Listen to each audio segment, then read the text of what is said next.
Run Sausage Run has made its way from mobile to console, and although I haven't played the original on mobile because I don't really mobile game, on console I've had quite a lot of fun playing with this in multiplayer mode. Sometimes I'm a highbrow gamer, other times I'm really not, and today I'm really not. In this game, you play as a sausage that is in an endless runner. So there's various different death traps that you've got to try and avoid, and you do that primarily by speeding up and slowing down your running speed, and then ducking to avoid things at certain timed events. So, for instance, it might be someone's about to stomp down their foot, so you need to duck to get underneath it and then speed to get through. It could be that you see taps about to turn on and that will knock you off the platform into the sink when you're in the kitchen, and so you need to kind of time that so that you avoid the drips. All of this kind of works for a single player mode where you're collecting coins, and you use those coins to buy different types of sausages. Some are longer and skinnier, so therefore ducking becomes more prevalent because you've got to duck for more things. Some are more chunkier and they come with a burger bun round them.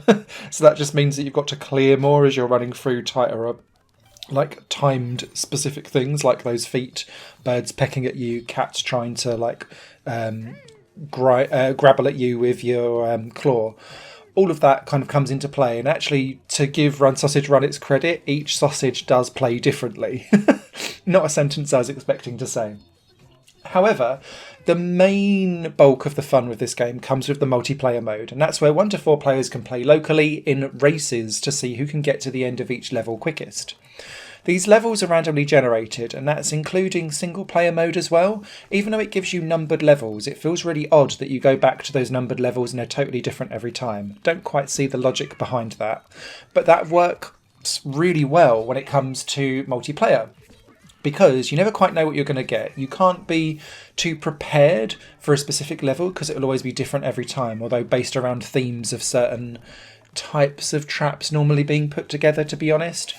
But the idea is that you set a points limit, and then whoever gets to the end scores a point, and then you keep going until you reach 5 or 10 or whatever it is that you set to.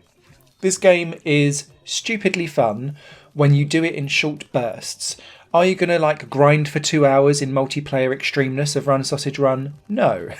But this is the perfect palate cleanser in between other chunkier multiplayer games, because it's mindless stupid entertainment, lots of gory blood when the sausage gets killed, and just ridiculous stupid humour that I subscribe to when I'm in the mood for it.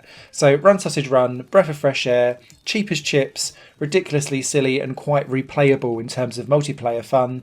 And yeah, I think a lot of people probably sneer at this having made its way from mobile to console, but give it some multiplayer laughs, 10-minute intervals, 15 max, then move on, and this will stay fresh and fun and in your multiplayer rotation for a long while to come.